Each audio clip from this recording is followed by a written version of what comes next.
नमो नमः. आपण पाहत आहोत MA सेकंड इयर थर्ड सेमचा साहित्यशास्त्र हा विषय. त्याच्यामध्ये आपण पाहत आहोत काव्यप्रकाश, जो मोहम्मद विरचित आहे.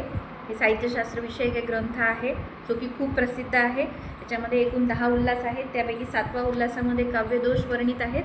त्याच्यातले आपण 15 काव्यदोष आधी पाहिलेले आहेत. आता 16वा जो काव्यदोष आहे त्याचं नाव आहे विरुद्धमतीकृत यथा. विरुद्धमतीकृत नावाचा दोष आहे. त्याचंच पुढे उदाहरण दिलेलं आहे. सुधाकर कराकार विशारद विचेष्टितः अकार्य मित्रमेको असौ तस्य किं वर्णयामहे. अत्र कार्य विना मित्रम इति विवक्षितम्. अकार्ये मित्रम इति तु प्रतीतिः यथा वा. चिरकाल परिप्राप्तलोचनानन्ददायिनः कान्ताकान्तस्य सहसा विदधाति गलग्रहम्. अत्र कंठग्रहण इति वाच्यम. तर कंठग्रहण हा वाच्यम आहे असं त्यांचं म्हणणं आहे. पुढे आपण जेव्हा विवरण वाचू त्याचं तेव्हा आपल्याला लक्षात येऊन जाईल. न त्रस्तम यदि नाम भूतकरुणा संतान शांतात्मनः तेन व्यारुजता धनुर्भगवतो देवात् भवानीपतेः तत्पुत्रः तु मदान्धतारकवधात् विश्वस्य दत्तोत्सवः. स्कंद इव प्रियो अहम अथवा शिष्यः कथम विस्मृतः. अत्र भवानीपती हा जो शब्द आहे याच्यामध्ये आता भवानीपते हे 2 नंबरच्या लाईनमध्ये शेवटचा शब्द. भवान्याः पत्यंतरेः प्रतीतिं करोति यथा. गोरपि यद्वाहनतां प्राप्तवतः सोऽपि गिरिसुता सिंहः सविधे निरहंकारः पायात् वः सो अंबिकारमणः. अत्र अंबिकारमणः, अंबिकारमणला अंडरलाईन करा. तो एस जो आहे अवग्रह म्हणतात त्याला, तो अचा उच्चारण आहे तिथे. अंबिकारमण इति विरुद्धां धियम् उत्पादयति. श्रुतिकटु समासगतं यथा.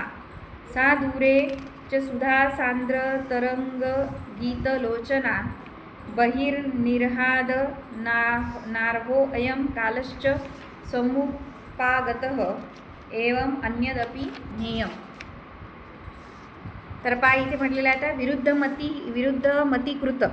जेव्हा एखादे पद कवीला अभिप्रेत असलेल्या अर्थाच्या अगदी विरुद्ध भाव उत्पन्न करणारे असते तेव्हा विरुद्धमतीकृत दोष होतो. उदाहरणार्थ, एक मित्र आपल्या मित्राच्या बाबतीत म्हणतो, म्हणजे की कवीला एखादा विशिष्ट अर्थ हवा आहे पण अर्थ निघताना मात्र त्याच्या बिलकुल एक्झॅक्ट विरुद्ध अर्थ निघत आहे, त्याला म्हणतात विरुद्धमतीकृत. चंद्राच्या किरणाप्रमाणे शुद्ध आचार व विचार असलेल्या त्या आमच्या मित्राचे आम्ही काय वर्णन करावे. मित्राचे आम्ही काय वर्णन करावे. तो आमचा एक अकार्य मित्र आहे. इथे अकार्य मित्रम पदाचा प्रयोग विरुद्धमतीकृत दोषाने युक्त आहे. कारण कार्य विना मित्रम असं झालं. आता त्यांना ॲक्च्युअलमध्ये त्याला मित्राची स्तुती करायची होती की मित्र हा खूप चांगला शुद्ध आचार विचार आहे, चांगला आहे, आणि मग त्यांनी टाकून दिले की अकार्य मित्र म्हणजे तो काही कामच नाही करत, रिकामटेकडा, असा त्याचा अर्थ निघाला. तर हा अर्थ अभिप्रेत आहे. तर कार्य विना मित्रम असं म्हटलेलं आहे की कामाशिवाय तो माझा मित्र आहे, बाकी कामासाठी माझा मित्र नाही असं त्याला म्हणायचं होतं. पण अर्थ निघताना की पण त्यातून अकार्य मित्र म्हणजे दुष्कर्मात मित्र, अच्छा असा अर्थ झाला. दुष्कर्मात मित्र आहे बा, अकार्य करत असताना तो माझा मित्र आहे, हा अयोग्य भाव आहे. ॲक्च्युअलमध्ये अर्थ कोणता पाहिजे होता की कार्यामध्ये तो माझा मित्र आहे असा अर्थ अभिप्रेत होता. पण इथे जे आलं की अकार्य मित्र म्हणजे अकार्य म्हणजे की विरुद्ध, म्हणजे नाही, चुकीचं कार्य, दुष्कर्म. हे इथे दुष्कर्मात मित्र म्हणजे दुष्कर्मामध्ये तो माझा, म्हणजे जेव्हा मी दुष्कर्म करतो तेव्हा तो माझी साथ देतो असा त्याचा अर्थ निघाला. ॲक्च्युअलमध्ये असं पाहिजे होतं की तो मी जेव्हा काही कार्य करतो तेव्हा तो माझी साथ देतो. तर सोपा आहे हे उदाहरण. आणि हे जे आहे म्हणजे हा जो श्लोक आहे तो सुद्धा सोपा आहे लक्षात ठेवायला. तर सुधाकर लक्षात ठेवा आणि मग वर्णयाम हे लक्षात ठेवा. त्याच्यामधला शब्द आहे अकार्य मित्र. ठीक आहे, लक्षात ठेवायला सोपा आहे म्हणजे. तर चंद्राच्या किरणाप्रमाणे शुद्ध आचार व विचार असलेल्या त्या आमच्या मित्राचे आम्ही काय वर्णन करावे. तो आमचा एक अकार्य मित्र आहे. मग आता इथे काय म्हटलेलं आहे की अयोग्य भाव व्यक्त होतो, कोणताही स्वार्थ अपेक्षित नसताना कार्य करणाऱ्या मित्राचे वर्णन आहे. पण न कार्यम, अयोग्य, कार्यम, अकार्यम असा विरुद्ध अर्थ ध्वनीत येतो, म्हणून इथे विरुद्ध मतिकृत दोष आहे. त्याचप्रमाणे दुसरे उदाहरण देतात. मग आता इथे काय झालेलं आहे की न कार्यम, अयोग्य कार्यम, ॲक्च्युअल पाहिजे होतं स्वार्थ अपेक्षित नसताना सुद्धा कार्य करणारा निस्वार्थी मित्र, पण अर्थ निघाला दुष्कर्मात साथ देणारा मित्र. पुष्कळ काळानंतर प्राप्त झालेल्या, दुसरं जे उदाहरण आहे ते आहे पुष्कळ काळानंतर प्राप्त झालेल्या आपल्या प्रियकराला डोळ्याला आल्यानंतर देणाऱ्या या पतीला त्याची प्रेयसी एकदम आलिंगन देते. इथे गलग्रहम हे पद विरुद्ध मतिकृत दोषाने युक्त आहे. गलग्रहम शब्दातून प्रेमाचे आलिंगन हा भाव व्यक्त न होता गलग्रह रोग किंवा मान क्रोधाने पकडणे म्हणजे गळा पकडणे या अर्थाने हा भाव त्यातून प्रगट होतो. त्याऐवजी कंठग्रहण हा शब्द पाहिजे होता, हा अधिक योग्य झाला असता. विरुद्ध मतिकृत दोषाचे आणखी उदाहरण देतात. आता हे 2 उदाहरणं झाले. याच्यातलं एक कुठलं तरी उदाहरण लिहिता येईल तुम्हाला, हे पण सोपं आहे. याचा जो श्लोक आहे तो चिरकाल परिप्राप्त हा जो आहे ते चिरकाल लक्षात ठेवला आणि शेवटचं गलग्रहण जो की दोषच आहे म्हणजे गलग्रहण, त्याला अंडरलाईन करून घ्या.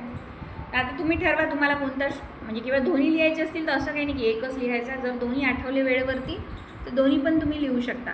इन केस तुम्हाला श्लोकाची सुरुवात आणि एंड नाही आठवला पण अर्थ आठवला आणि चुकीचा शब्द आठवला तरी पण तुम्ही लिहू शकता. ठीक आहे. जितकं जास्त लिहिणार तितके चांगले मार्क मिळणार. म्हणून असं नाही करायचं की मला एक येतं तर मी एकच लिहिते. आठवलं वेळेवरती 2-3 उदाहरणं विदाऊट श्लोक जरी आठवले, श्लोक नाही आठवते पण एक्सप्लेनेशन आठवत आहे तर लिहून टाकायचे.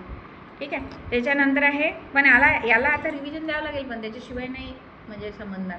कोणाचा कॉल येत आहे का? त्यानंतर आपण विरुद्ध मतिकृत या दोषाचे तिसरे उदाहरण पाहू. भवानीपती शंकराचे धनुष्य तोडणारा राम भगवान शंकराला घाबरला नाही, कारण ते प्राणी मात्रावर अनवरत दया करणारे शांत आत्मा असलेले सरळ स्वभावाचे आहेत. त्यांच्या पुत्राला राम घाबरला नाही, कारण मदांध तारकासुराचा वध करून विश्वाला आनंद देणारा तो आहे. पण स्कंदाप्रमाणे प्रिय असलेला मी परशुराम धनुर्वेदात त्यांच्या एकमात्र शिष्य असलेला त्याला राम कसा विसरला. आता पहा काय म्हटलेलं आहे. आता इथे भवानीपती शब्द विरुद्धमती भवानीपती शब्द विरुद्ध मतिकृत दोषाने युक्त आहे, कारण भवाची पत्नी ती भवानी व तिचा पती भवानीपती यातून पार्वतीच्या शिवा व्यतिरिक्त इतर पतीचा बोध होतो. हा अर्थ इथे बिलकुल विरुद्ध भाव देणारा आहे. कवीला अभिप्रेत भवानीपती दक्ष यज्ञ विध्वंसक रौद्ररूप धारण केलेला आहे. तसेच आणखी एक उदाहरण देतात. आता इथे परत एकदा पाहू पण भवानीपती शंकराचे धनुष्य तोडणारा राम, हा जो शिवधनुष्य होता तो रामाने तोडला होता. जेव्हा हे झालं होतं स्वयंवर झालं होतं तेव्हा तो परशुरामांचा शिवधनुष्य होता.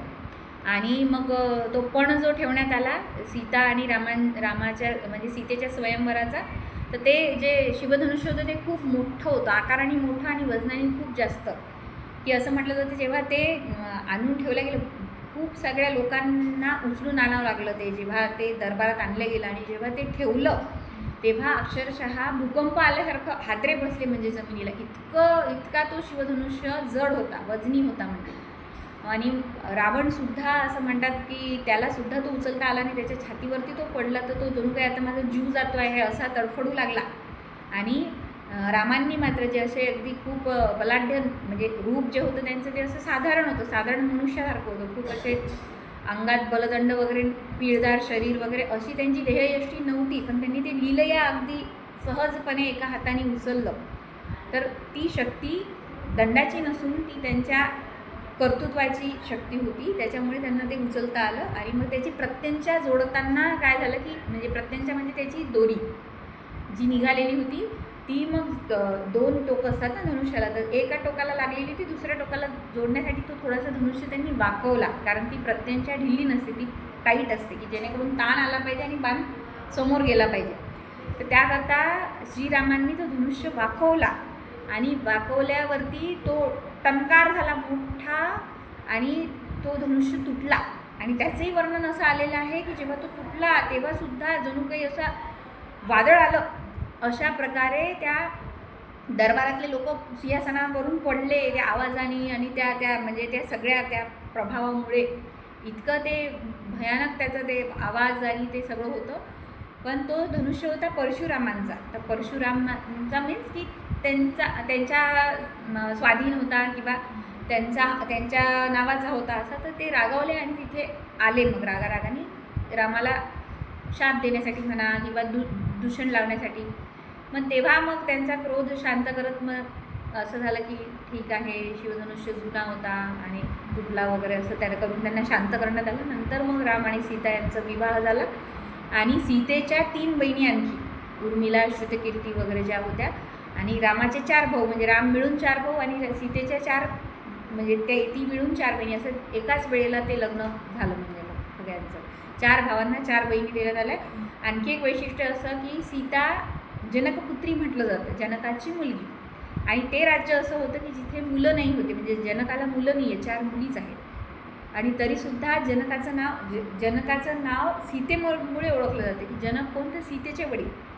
मग ते एक उदाहरण आहे की कुळाची ओळख हा फक्त मुलगाच नाही करून देत, की जसं दशरथ पुत्र राम आहे, दशरथ नंदन राम आहे, जसं जनकपुत्री सीता, म्हणून जनकसुद्धा नाव अमर करण्याचं काम सीतेने केलं, जी की मुलगी होती. म्हणून हे उदाहरण दिलं जातं की जेव्हा कुळ जे आहे ते त्याची काय म्हणता येईल की वाहवा पसरवणे, प्रसिद्धी देणे किंवा त्या कुळाला अमर करणे, हे जे कार्य जे मान्यता आहे की पुत्र करतो, फक्त पुत्रच करतो, तर ते उदाहरण खोडून काढण्याचं काम जे आहे ते सीतेने केलेलं आहे. की तिचे जे वडील आहे ते तिच्या नावाने ओळखले जातात, जनकपुत्री म्हणतो आपण तिला, है ना. एक सुंदर कथा आहे, त्या माध्यमातून आपण आज पाहिली की जनकाची जी ओळख आहे ती सीतेमुळे आहे, जी की तिची मुलगी आहे, त्याची मुलगा नाही आहे. ठीक आहे. तर आता इथे एक उदाहरण आलेलं आहे की भवानीपती शंकराचे धनुष्य तोडणारा राम भगवान शंकराला घाबरला नाही, कारण ते प्राणीमात्रावर अनवरत दया करणारे शांत आत्मा असलेले सरळ स्वभावाचे आहेत. त्यांच्या पुत्राला राम घाबरला नाही, कारण मदांध तारकासुराचा त्यांचा पुत्र म्हणजे इथे कोण आहे, मग तारकासुराचा वध करणारा स्कंद, म्हणजे त्याला आपण कार्तिकेय म्हणतो, कुमार म्हणतो. कुमार संभव जे आता मागच्या पिढीला आपण पाहिलं की कुमारचा जन्म व्हावा म्हणून ते तारकासुराचा वध करण्यासाठी कुमारचा जन्म झाला होता. तो सेनापती आहे देवतांचा, स्कंद जो आहे तो. तर त्यांच्या पुत्राला राम घाबरला नाही, कारण मदांध तारकासुराचा वध करून विश्वाला आनंद देणारा तो आहे. पण स्कंदाप्रमाणे प्रिय असलेला मी परशुराम धनुर्वेदात त्याचा एकमात्र शिष्य असलेला त्याला राम कसा विसरला. आता काय म्हटलेलं आहे, पण स्कंदाप्रमाणे प्रिय असलेला मी परशुराम, तर इथे परशुरामाचं नाव आलेलं आहे. स्कंदाप्रमाणे प्रिय असलेला मी परशुराम धनुर्वेदात त्यांच्या एकमात्र शिष्य असलेला त्याला राम कसा विसरला. म्हणजे परशुरामाचा हा श्लोक आहे, याचा अर्थ परशुरामाने हे उद्देशून म्हटलेला आहे.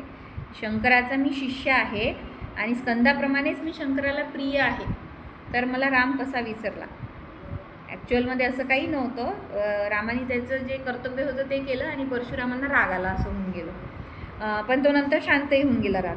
तर आता इथे आलेलं आहे की भवानीपती शब्द विरुद्ध मतिकृत दोषाने युक्त आहे, कारण भवाची पत्नी ती भवानी असं म्हटलेलं आहे व तिचा पती भवानीपती. मग आता फक्त भवानीपती शंकरच नाही येत, मग याच्यावर की भवाची पत्नी जो होण्यासाठी कारणीभूत आहे कोणती गोष्ट, भवानीपती. मग आता तो कोणी पण असू शकतो असं येथे म्हटलं गेलं आहे. तसं ॲक्च्युअलमध्ये भवानीपती म्हणजे आपण शंकरलाच म्हणतो, कारण भवानी आपण पार्वतीला म्हणतो. तर भवानीपती यातून पार्वतीच्या शिवाव्यतिरिक्त इतर पत्नीचा बोध होतो. हा अर्थ इथे बिलकुल विरुद्ध भाव देणारा आहे. कवीला अभिप्रेत भवानीपती दक्षयज्ञ विध्वंसक रौद्र रूप धारण केलेला आहे. मग इथे भवानीपती म्हणजे कोण, ह्या ती पण एक स्टोरी आहे दक्षयज्ञ. ती माहिती असेल तुला की दक्ष राजा जे आहेत ते कोण आहेत, पार्वतीचे वडील.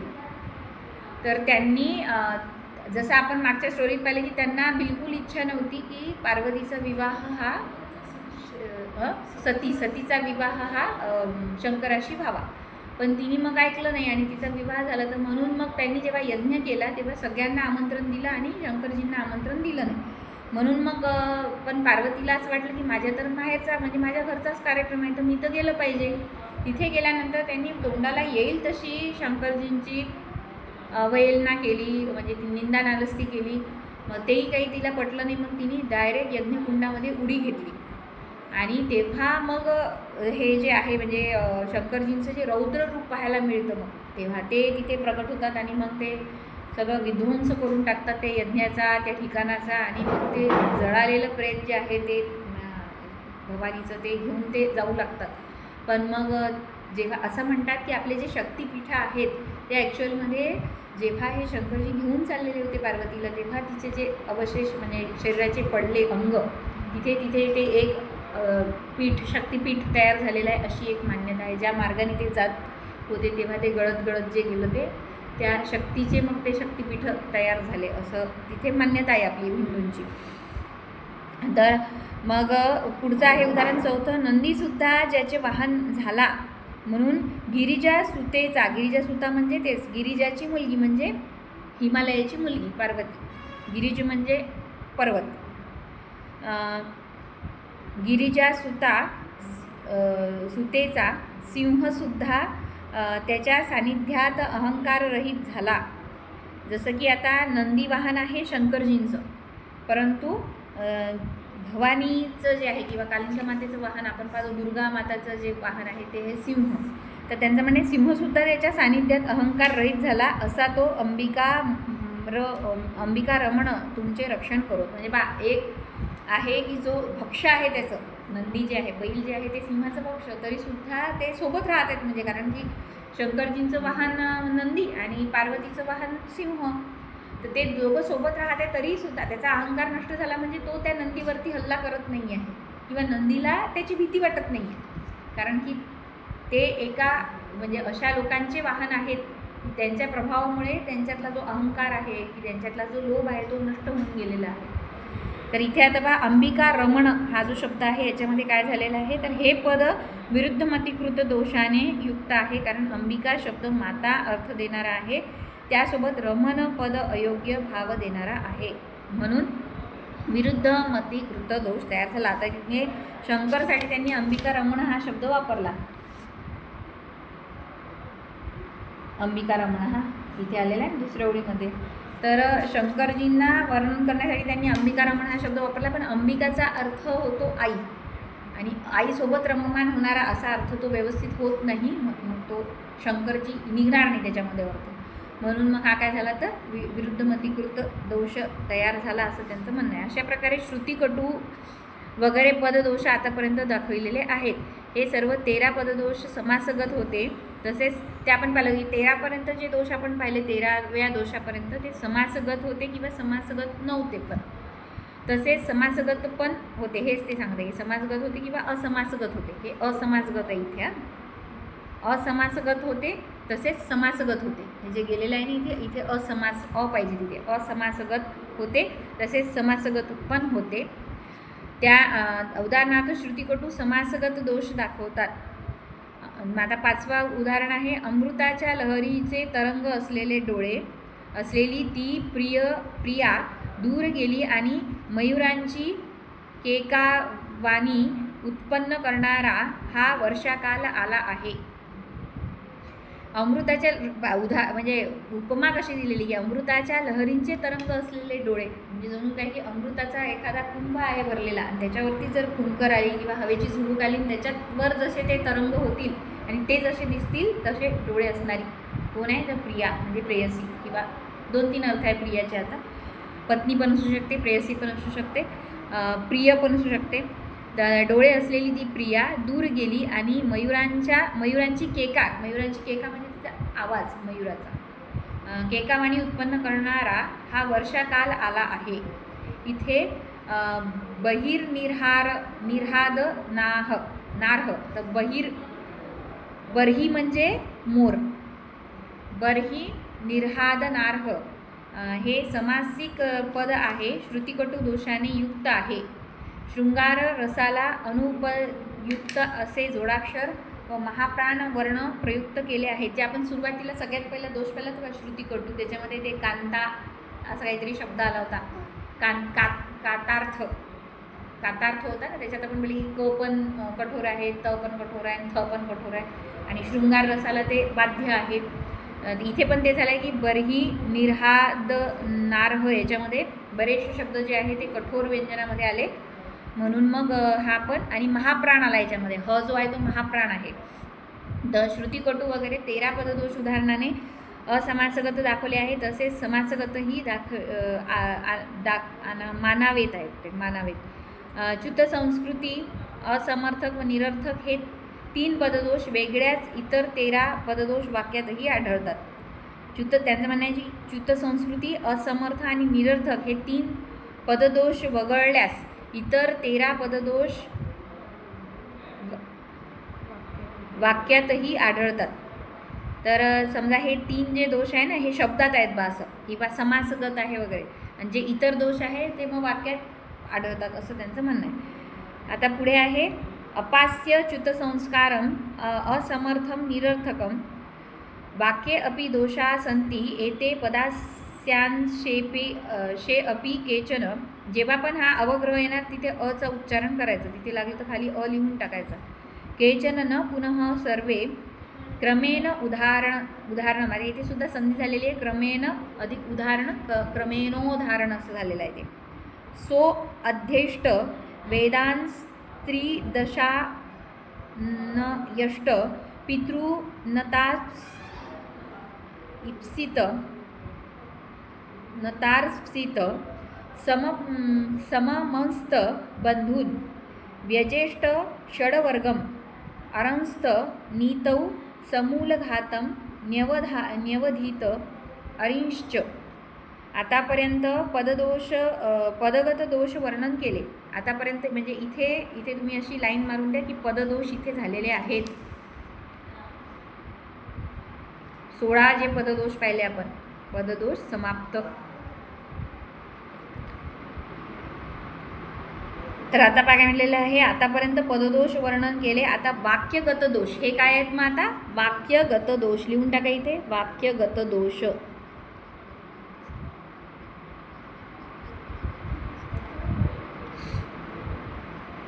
वर्णन करतात. च्युत संस्कृती, असमर्थ आणि निरर्थक हे 3 दोष वगळल्यास इतर सर्व पददोष वाक्यगतही आढळून येतात, जे आपण आधीच पाहिलं. ठीक आहे. एवढे नाही तर पदाच्या एका भागातही दिसून येतात.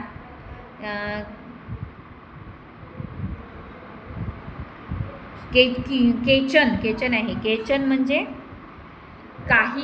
काहीच दोष वाक्यगत आढळतात. सर्व दोष वाक्यगत असू शकत नाही. मम्मटाचार्यांनी दोषाची पदगत, वाक्यगत, पदांशगत अशी विभागणी केलेली आहे. मग विभागणी कशी आहे याला बॉक्स करा. पदगत, वाक्यगत आणि पदांशगत. किती प्रकारचे दोष आहे? पदगत, वाक्यगत आणि पदांशगत अशी विभागणी केलेली आहे. अशी कोणत्याच काव्याचार्यांनी केली नाही. म्हणजे वैशिष्ट्य आहे मग मम्मटाचार्यांचं की त्यांनीच हे केलेलं आहे. जेव्हा परस्पर साशंक पदात श्रुतिकटुत्व वगैरे दोष येतात तेव्हा ते वाक्यगत मानले जातात. मग काय म्हटलेलं आहे की जेव्हा परस्पर साशंक पदात श्रुतिकटुत्व वगैरे दोष येतात, परस्पर साशंक म्हणजे एकमेकांच्या विषयी शंकास्पद असलेले वाक्य, पद म्हणजे शब्द, श्रुतिकटुत्व वगैरे दोष येतात तेव्हा त्यांना वाक्यगत मानले जातात. की वाक्यामध्ये एक नाही असे अनेक शब्द आहेत जे परस्परांचे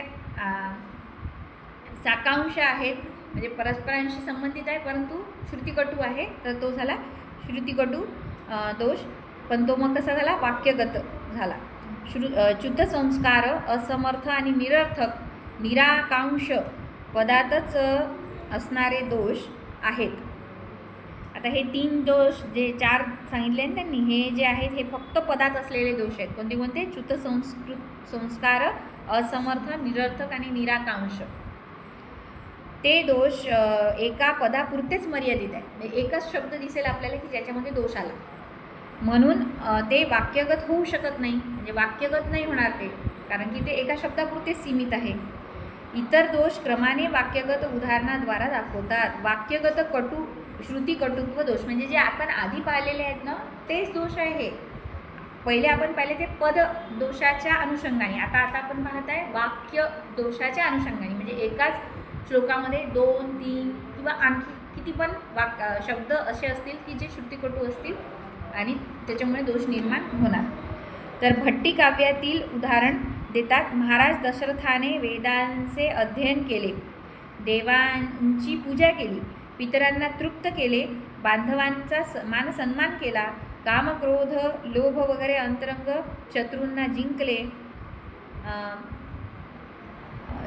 राजनीतीत ब्रह्ममाण झाले व बहिरंग शत्रूंचे पण समूळ उच्चाटन केले. इथे अनेक पदे श्रुतिकटू आहेत. अध्यैष्ट, अतार्सित वगैरे कठोर जोडाक्षरयुक्त आहे, म्हणजे आपल्याला वाचताना किती जड जात आहे असे शब्द आहेत. वर्ण असलेली पदे म्हणजे खूप जोडाक्षर आहेत आणि त्याच्यात कठोर शब्द पण आहेत. तर ते काय झालं मग, वर्ण असलेले पदे वाक्यगत श्रुतिकटुत्व दोष व्यक्त करतात. याच्यामध्ये 2 शब्द आले की जे श्रुतिकटू आहे, म्हणून हा दोष तयार झाला. वाक्यगत अप्रयुक्त दोष.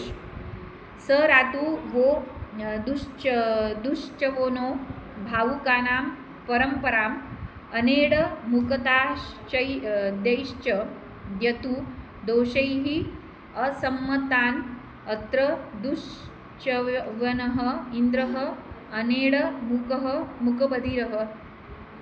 तो दुश्चवन इंद्र सर्व भक्तांचे रक्षण करो व सर्व शत्रूंना मुकबधीर दोष निर्माण करून कुरूप करो. इथे दुश्चवन शब्द इंद्राचे नाव शब्दकोशात असले तरी साहित्यात प्रयुक्त केले जात नाही. तसेच अनेड मुकता वगैरे शब्द मुकबधिरतेकरिता साहित्यात प्रयुक्त केले जात नाहीत, म्हणून इथे अप्रयुक्त दोष आहे. आता बघा इथे काय म्हणलेलं आहे, तो दुश्चवन इंद्र सर्व भक्तांचे रक्षण करो, सर्व मुकबधीर दोष निर्माण करून कुरूप करो. सर्व शत्रूंना म्हटलं आहे मुकबधीर दोष निर्माण करून कुरूप करो. इथे दुश्चवन शब्द इंद्राचे नाव शब्दकोशात असले तरी साहित्यात प्रयुक्त केले जात नाही. म्हणजे शब्दकोशांमध्ये कसं असते की एका शब्दाचे अनेक अर्थ असलेले शब्द दिलेले असतात, पण काही शब्द असे असतात की ते साहित्यात कधीच वापरले जात नाही. असतील शब्दकोशात दिलेले पण इकडे नाही आलेले आहे कधी साहित्यामध्ये. तर दुश्चवन हा शब्द साहित्यात प्रयुक्त केले जात नाही. अनेड मुकता वगैरे शब्द मुकबधीरतेकरिता साहित्यात प्रयुक्त केले जात नाही, म्हणून इथे अप्रयुक्त दोष आहे. आता अप्रयुक्त दोष आपण पाहिला होता मागे पण, की साहित्यामध्ये दिलेला आहे पण म्हणजे शास्त्रामध्ये म्हणा किंवा कोशमध्ये त्याचा अर्थ तो आहे, तो चुकीचा नाही आहे, पण साहित्यामध्ये तो कधीच वापरलेला नाही आहे त्या अर्थाने, म्हणून मग तो दोष तयार होतो. की म्हणजे मग का बरं दोष होणार, की कोणाला माहीतच नाही आहे, कारण कोणी वाचलाच नाही आहे. म्हणजे एवढं शास्त्र किंवा एवढे कोश कोणी वाचून त्याचा अभ्यास करून ते लक्षात ठेवला नसेल. जे रूढ झालेले शब्द आहे ते माहिती असतात. आता होऊ शकेल आपल्यालाही मराठीतले असे बरेचसे शब्द असतील की जे कोशमध्ये आहे, मराठी कोशमध्ये आहे, पण आपल्याला माहीतच नाही आहे. आणि मग असं आहे का की म्हणजे ते चुकीचे आहे, पण जर माहीतच नाही आहे अशा शब्दांचा उपयोग करून जर साहित्य निर्मिती झाली तर मग त्या साहित्य निर्मितीचा फायदा काय, की जर तो वाचकांना कळतच नाही आहे, म्हणून मग इथे अप्रयुक्त नावाचा दोष तयार होतो. ठीक आहे, तर इथे आता आपण थांबू. आपण आजपर्यंत पाहिले, आता पहिले जे आपण पाहिले ते पददोष पाहिले, 16 प्रकारचे पददोष आपले पाहून झाले, तेच रिपीट होणार आता, म्हणजे उलट आपली रिव्हिजन होणार. तेच दोष आता आपण वाक्यगत कसे होतात ते पाहणार आहे. थोडं सोपं जाईल आता आपल्याला. ठीक आहे, पहिल्यांदा जेव्हा आपण वाचलं तेव्हा आपल्याला फार कठीण वाटलं, पण आता तुला जर लक्षात आलं असेल तर श्रुतिकटू तुला आता त्या मनाने सोपं वाटलं असेल, किंवा हे जे अप्रयुक्त आहे ते आपण आधी पाहिलेलं आहे म्हणून ते आता तुला एवढं कठीण नसेल वाटलं ऐकताना, किंवा एवढं जड नसेल वाटलं जेवढं पहिल्यांदा वाटलं होतं. ठीक आहे, तर आता हे तसेच परत कंटिन्यू होणार आहे, फक्त त्याच्यात एकच शब्द पाहिला आपण. आता इथे वाक्यामध्ये 2, 3, 4 असे किती पण शब्द असतील की जे ते दोष घेऊन आलेले आहेत. ठीक आहे, तर आता इथे आपण थांबू. पुढला भाग आता आपण पुढल्या पिरियडला बघू. ठीक आहे, नमो नमः, पुनर्मिलामः.